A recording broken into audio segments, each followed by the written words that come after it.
चांद सा बरसे हम, सूरज सा चमके हम, स्कूल चले हम, स्कूल चले हम। गुड मॉर्निंग बच्चों, कैसे हैं आप सब लोग? ठीक ठाक से होंगे आप घर में अपने। तो आज हमारा 8th चैप्टर शुरू किया था हमने, is matter around us pure. तो ये काफ़ी लॉन्ग चैप्टर है जिसको पढ़ने में काफ़ी टाइम लगेगा। और आई थिंक आज जो कंपाउंड्स हम पढ़ रहे हैं, कंपाउंड्स आज आपका लास्ट टॉपिक होगा, ठीक है। तो कंपाउंड्स क्या होता है? A compounds is a substance composed of two or more elements chemically combined with one another in a fixed proportion. A compound is a substance, मतलब ए कंपाउंड एक ऐसा सब्सटेंस है जो दो एलिमेंट्स को कंपोज्ड करता है, टू और मोर एलिमेंट्स को कंबाइन करता है और chemically combined with one another is a fixed proportion. और जब वो रिएक्ट करेगा, मींस कि एक दूसरे के साथ टू और मोर एलिमेंट्स जब रिएक्ट करेंगे तो वो कंबाइन होके एक दूसरे के साथ कंबाइन होके वो केमिकली रिएक्ट करेंगे और उसको हम कहेंगे compounds. What do we get when two or more elements are combined, कि क्या हो सकता है या क्या हो जाएगा कि जब दो या दो से ज़्यादा एलिमेंट्स कंबाइन होंगे तो क्या मिल सकता है हमें। तो फर्स्ट पॉइंट है इसका, divide the class into two groups. और जो क्लास है वो दो ग्रुप में आपको डिवाइड करनी है। Give 50 gram of iron filings and 3 gram of sulphur powder in a china dish to both the groups. और दोनों ग्रुप में आपने क्या करना है, 50 ग्राम आयरन लेना है, ठीक है, और 3 ग्राम आपको सल्फर पाउडर लेना है एक चाइना डिश के अंदर, मतलब दोनों ग्रुप्स के अंदर। जो ग्रुप फर्स्ट होगा उसमें भी 5 ग्राम आयरन लेना हो और जो ग्रुप 2 होगा उसमें भी आप 5 ग्राम आयरन लोगे। अब ग्रुप फर्स्ट क्या कर रहा है कि mix and crush iron filings and sulphur powder, उसको मिक्स करना है। जो आपने आयरन क्रश किया हुआ है उसको सल्फर पाउडर में अच्छे से मिक्स करना है। उसके बाद आपका सेकंड ग्रुप जो है, mix and crush iron filings and sulphur powder and heat this mixture strongly till red hot and remove from flame and let the mixture cool. आपको ग्रुप सेकंड में क्या करना है कि जो आयरन क्रश किया हुआ है उसको आपने मिक्स करना है सल्फर पाउडर के साथ।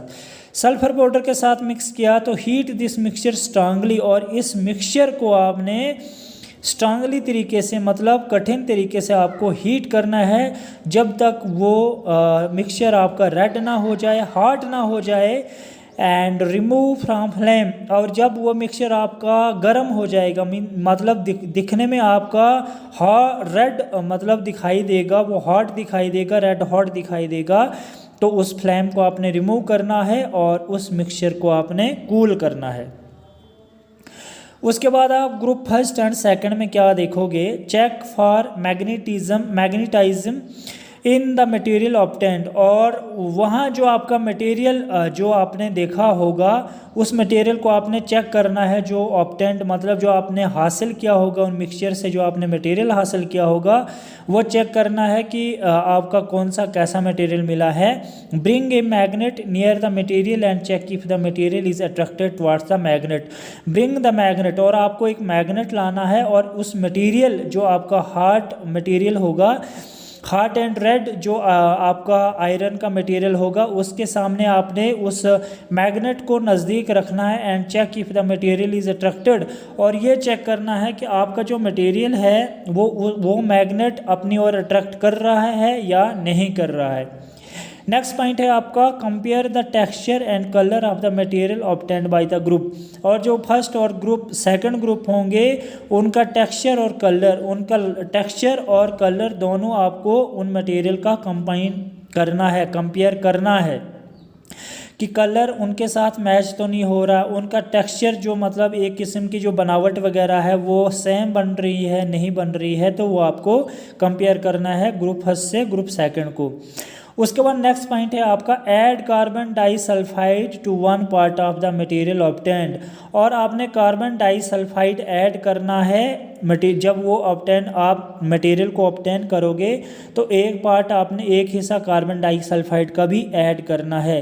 Stir well and filter, stir होता है मतलब आपको किसी चीज़ को अच्छे से मिक्स करने के लिए हम केमिस्ट्री के अंदर स्टिर कहते हैं, और अच्छे से आपको स्टिर करना है और उसके बाद फिल्टर करना है आपको। नेक्स्ट पॉइंट है आपका add dilute sulphuric acid or dilute hydrochloric acid to the other part of the material obtained। add dilute sulfuric acid, तो सल्फ्यूरिक एसिड जो आपका डाइल्यूट सल्फ्यूरिक एसिड होगा वो ऐड करना है, या आपको डाइल्यूट हाइड्रोक्लोरिक एसिड लेना है, आपको HCl भी ले सकते हो आप। To the other part of the material obtained, and note करना है कि teacher supervision is necessary for this activity. तो ये जब भी एक्सपेरिमेंट करोगे तो टीचर की मौजूदगी में आपने ये एक्सपेरिमेंट करना है, मतलब टीचर की सुपरविजन, मतलब वहाँ पे टीचर की नज़र रखना इस एक्टिविटी के लिए काफ़ी ज़रूरी रहेगा।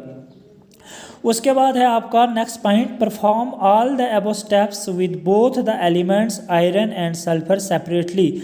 और परफॉर्म आपने क्या करना है, परफॉर्म करना है कि जो आपने सारे अबव स्टेप लिए हैं दोनों एलिमेंट्स के, चाहे वो आयरन हो, सल्फर हो, आपका सल्फर डाइसल्फाइड हो या हाइड्रोक्लोरिक, कोई भी आपने जो फर्स्ट और सेकंड ग्रुप में ज़्यादा आपने आयरन और सल्फर लिया है तो उसको आपने क्या है सेपरेट करना है।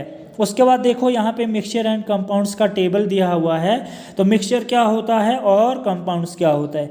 तो मिक्सचर में पहला पॉइंट है आपका elements or compounds just mix together to form a mixture and no new compound is formed. तो क्या कह रहा है यह कि एलिमेंट्स, जब कंपाउंड्स या एलिमेंट एक ही चीज़ होती है, मिक्स जो हो जाते हैं एक दूसरे मिक्सचर के साथ मिक्स हो जाते हैं, तो हमारा न्यू कंपाउंड फॉर्मेशन नहीं होता है। उसके बाद सेकंड पॉइंट है मिक्सचर का, a mixture has a variable composition. तो जो मिक्सचर होगा कंपाउंड्स या किसी भी एलिमेंट की कंपोजिशन का, तो वो वेरिएबल करेगा, मतलब वेरी करेगा, काफ़ी एक दूसरे के साथ मैच नहीं करेगा, वो वेरी करेगा। थर्ड पॉइंट है a mixture shows a properties of the constituent substance. और एक मिक्सचर की जो प्रॉपर्टीज़ है वो शो करेगी एक सब्सटेंस के साथ, कि एक सब्सटेंस और एक मिक्सचर की प्रॉपर्टी क्या सेम होती है या नहीं होती है। चौथा पॉइंट है आपका the constituent can be separated by fairly easily method. तो जो कंस्टिट्यूटेंट आपने मिक्सचर के लिए हुए हैं, मतलब one or more compounds are mix together is also called as mixture. और जो मिक्सचर होता है वो हमने दो मिक्सचर को सेपरेट करना है इजली मेथड के साथ, और वो मेथड कौन से होंगे, ग्रुप फर्स्ट और सेकंड जो हमने अभी किया। उसके बाद हम चलते हैं कंपाउंड्स के ऊपर। तो कंपाउंड्स का पहला पॉइंट है आपका elements react to from new compounds. वहाँ पे न्यू कंपाउंड्स की फॉर्मेशन नहीं हो रही थी मिक्सचर के अंदर, बट कंपाउंड्स के अंदर न्यू प्रोडक्ट की या न्यू एलिमेंट्स की फॉर्मेशन हो रही है जब one elements react with another element. तो सेकंड है इसका the composition of each new substance is always fixed. Composition होती है उसकी मतलब शेप या शक्ल कह सकते हैं। तो जो कंपोजिशन होगी किसी भी सब्सटेंस की वो ऑलवेज फिक्स होती है। न्यू सब्सटेंस, जो नया सब्सटेंस आप लोगे, उसकी जो कंपोजिशन होती है वो ऑलवेज ही फिक्स्ड होती है। थर्ड पॉइंट है आपका the new substance has totally different properties. और जो न्यू सब्सटेंस आपका बनाएगा उसकी प्रॉपर्टी जो होगी वो किसी से भी कंपेयर नहीं करेगी, वो जो होगी वो डेफिनेटली डिफरेंट होगी, किसी से कंपेयर नहीं करेगी। और चौथा पॉइंट है आपका the constituents can be separated only by chemical और इलेक्ट्रोकेमिकल रिएक्शन। तो हम जब भी रिएक्शन करवाएंगे, इलेक्ट्रोकेमिकल रिएक्शन होता है कि इलेक्ट्रिक करंट पास करवाएंगे, इलेक्ट्रिक करंट के ज़रिए से हम रिएक्शन को ब्रोकन करेंगे और हम सेपरेट करेंगे कंस्टिट्यूटेंट को केमिकल के ज़रिए या इलेक्ट्रोकेमिकल रिएक्शन के ज़रिए। तो इलेक्ट्रोकेमिकल रिएक्शन उस चीज़ को कहते हैं जो आपकी इलेक्ट्रिक करंट से ब्रोकन होती है। ठीक है, तो आज हम यहाँ तक पढ़ेंगे और कल मैं आपको आई थिंक ये आज का आपका चैप्टर शायद ख़त्म हो गया है और कल हम क्वेश्चंस करेंगे। ठीक है, क्वेश्चन आंसर करेंगे। और आज हम यहाँ तक पढ़ेंगे, कल मैं आपको क्वेश्चन आंसर करवाऊँगा। और सभी बच्चे जो भी होंगे 9th क्लास के, वो सारे बच्चे मुझे मेरे व्हाट्सएप नंबर पर होमवर्क सेंड करेंगे और घर में रहेंगे, और जब भी बाहर निकलेंगे तो अपना मास्क पहनेंगे और हाथ वगैरह फ्रिक्वेंटली वॉश करेंगे, और प्रॉपरली वे से मुझे होमवर्क सेंड कर देना। और stay home, stay safe, now till take care yourself. Thank you so much.